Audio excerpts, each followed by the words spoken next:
Salve, salve, primeiras séries do Colégio Estadual Milton Furquim de Oliveira. Aqui é a professora de História de vocês, Cleide Vane.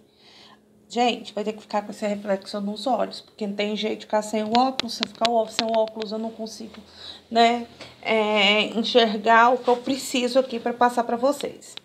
Então, para essa aula, nós vamos falar sobre a Grécia, E a história da Grécia, ela é dividida no período minoico, que é quando começa a sua organização, é chamado de primórdios da civilização grega.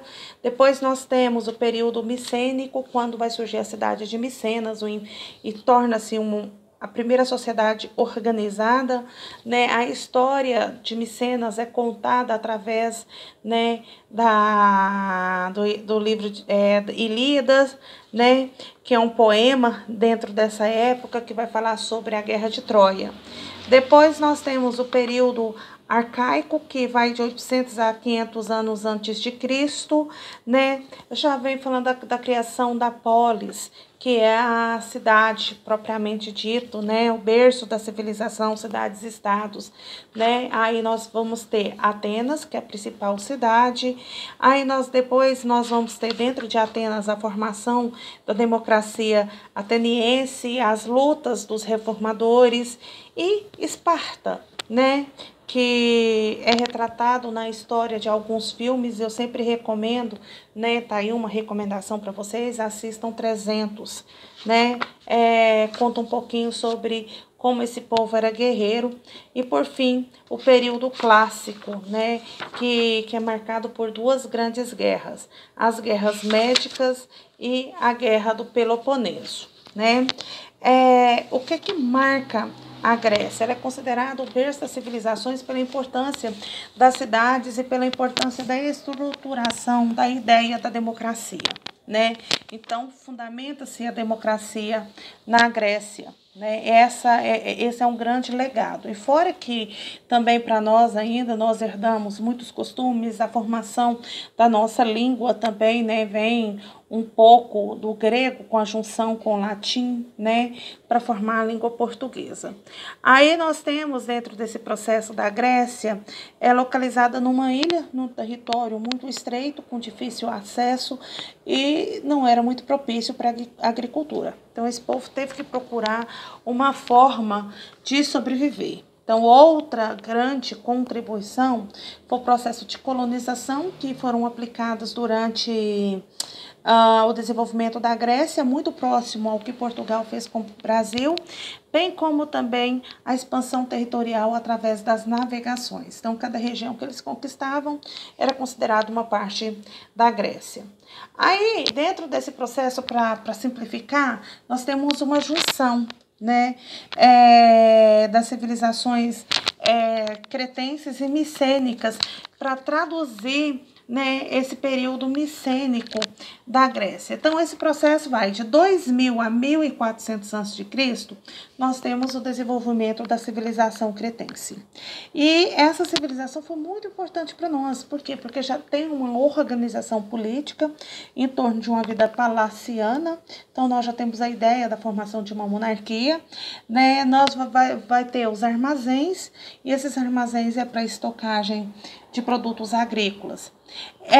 A diferença principal dos cretenses para os micênicos e para os outros, que os cretenses eram politeístas e faziam o culto à grande deusa, à grande mãe, Então, era uma sociedade considerada matriarcal, que era a deusa da fertilidade. Especialistas dizem que o domínio dos povos estrangeiros, como por exemplo os aqueus, levaram ao desaparecimento da civilização micênica, Também se concentrava, depois, micênica não, cretenses, desaparecimento dos cretenses. Depois vem Micenas, a civilização micênica, por causa da principal cidade, Micena. A sociedade micênica também centrava-se em torno de palácios, nos quais viviam os reis. Não se sabe ao certo as razões do fim dessa civilização, mas pode estar envolvida com desastre natural o que é crise econômica que leva ao desabastecimento e, por fim, né, o colapso da cultura, ou seja, ela passa a não existir. E o que a gente sabe? Que nessas regiões, quando se encontrava dificuldade em encontrar alimentos, eles vão migrar para outras regiões que têm acesso a esse alimento. Então, essa pode ser uma das razões do desaparecimento da civilização micênica. Dentro desse contexto, né, as duas principais cidades que nós temos na sociedade ateniense, né, é a Esparta, né, e Atenas. São as duas sociedades importantes na Grécia e que nós vamos herdar algumas dessas culturas, a forma de administração, né, bem como alguns costumes. Esparta, né, é uma sociedade rígida, não há mudança de classe social, você nasce numa classe, você vai ficar naquela até morrer, e eles eram considerados altamente guerreiros, eles nasciam e eram treinados para isso. Então, desde 8 anos, o homem, né, aqueles da sociedade, né, chamados de espaciatas, que está no topo da pirâmide social, eles já eram levados para escolas para aprender a ser guerreiro. Não só os homens, as mulheres também.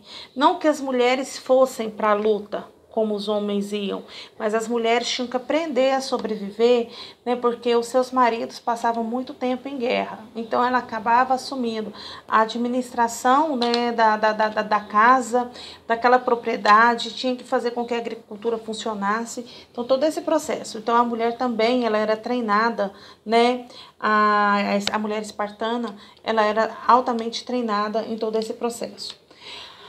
Então, nós temos uma sociedade altamente organizada. Os espaciatas vão usufruir de todos os direitos políticos e, inclusive, de participar das guerras, tornarem-se soldados. Eram excluídos das decisões da polis, e polis é a cidade, né? Polis significa cidade. Cidade-estado, por quê? Porque cada uma tem a sua autonomia, seu próprio governo. Então, nós temos os periecos, que é a segunda classe social. Eles vão se dedicar ao artesanato e ao comércio, e não podem participar da vida política, e rara exceção conseguiam entrar no exército. Aí nós vamos ter os ilotas, que são os servos que trabalhavam nas terras esparciatas. Esses ilotas, né, poderia também acabar se endividando e serem forçados a trabalhar para aquele indivíduo com o qual pegou algum recurso emprestado. E as mulheres. A atividade militar era exclusiva da aristocracia espartana, ou seja, eram os espaciatas que definiam tudo o que acontecia dentro, né, de Esparta, decisões na vida política e também, né, na questão do exército. Aí nós temos Atenas, no século V a.C., né? Como que era o direito à cidadania? Quem tinha esse direito à cidadania? Quem não tinha dentro desse processo? Quem eram os excluídos? Já que Atenas é considerado o berço do quê?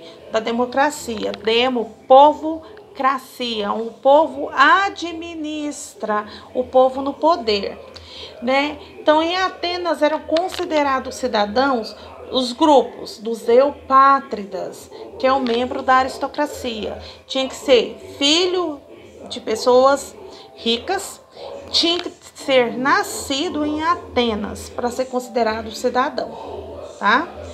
Os georgoi são os camponeses e os demiurgoi são os artesãos, ou seja, independente de sua origem social, todos os homens livres, nascidos na polis, ou seja, em Atenas, né, eram considerados cidadãos. Mas, né, né, não quer dizer que seja realmente, né, iguaizinhos na mesma participação, porque eles tinham formatos de gestão dentro da cidade de Atenas. Eram excluídos do direito à cidadania os metecos. Metecos significam estrangeiros, os escravos e as mulheres. Esses escravos aqui, né, podiam ser de duas origens. Aquele escravo que era capturado durante a guerra e escravos de ganho, né, de ganho não, de dívida, né, que ou seja, pegou um recurso emprestado e não conseguiu pagar, tá? As mulheres não são atenienses, não têm os mesmos direitos das mulheres espartanas, né? As atenienses, né, elas não são criadas da mesma forma que as espartanas. As espartanas são preparadas para assumir o comando da família, o comando de todo o sistema produtivo. A ateniense não, né? Elas são exclusas de qualquer tipo de direito. Se acontecer alguma separação, elas não têm direito nenhum a receber nada do marido e assim por diante. Aí lá no período clássico, né, lá na Grécia, nós vamos ter duas grandes guerras. Nós temos as guerras médicas e nós temos a Guerra do Peloponeso, né? O que acontece? Guerras médicas, guerras medas, guerras greco-pérsicas ou guerras pérsicas, né? É um conjunto de conflitos gregos lá envolvendo o Império Persa, ou seja, Atenas e a Pérsia, né? Ocorrida na região do Mediterrâneo. As guerras médicas ocorrem entre os gregos, que são os aqueus, jônios, dórios e eólios, e os medos persas. Por que os persas eram chamados de medo também? Porque eram muito guerreiros, né? E eles dominavam e escravizavam aquelas civilizações as quais eles venciam. E eles não perdoavam ninguém, eles matavam todo mundo. Aí, como as pessoas tinham medo dos persas, né, ficaram chamados de persas ou medos, né? A vitória da Grécia garantiu o controle comercial da região, imortalizou seus heróis, estabeleceu ao mundo um modelo ocidental de fazer guerra, né, que é aquela guerra estratégica, né, de preferência que não atinja mulheres, que não atinja crianças, que não atinja idosos, né, que escolha o lugar, o campo de ação e assim por diante. A Guerra do Peloponeso, né, foi uma guerra mundial dentro da antiga Grécia. Por quê? Porque quase todas as cidades e estados gregas se envolveram nesse conflito, né? Algumas se aliaram a Atenas, outras se aliaram a Esparta. Professora, mas então a Guerra do Peloponeso foi entre quem? Foi entre Atenas e Esparta. Tá? Os conflitos, né, da Guerra do Peloponeso foi a questão de dominação política, né, dominação, conquista de território. Atenas era mais rica e poderosa da Grécia e o seu sistema democrático de governo estava, né, fazia com que alarmasse, né, quem fazia parte das oligarquias, ou seja, daquele grupo dominante que sempre estava no poder de outras regiões. Então, os espartanos, aquela elite que estava no poder de Esparta, sentiu-se prejudicada e sentiu medo de que aquela ideia de democracia chegasse dentro de Esparta e aqueles espartanos que estavam há muito tempo no poder o perderia. Então, reunindo aliados, desde a região lá grega do Dorian, Esparta formou a Liga do Peloponeso, né? E partiu para a guerra.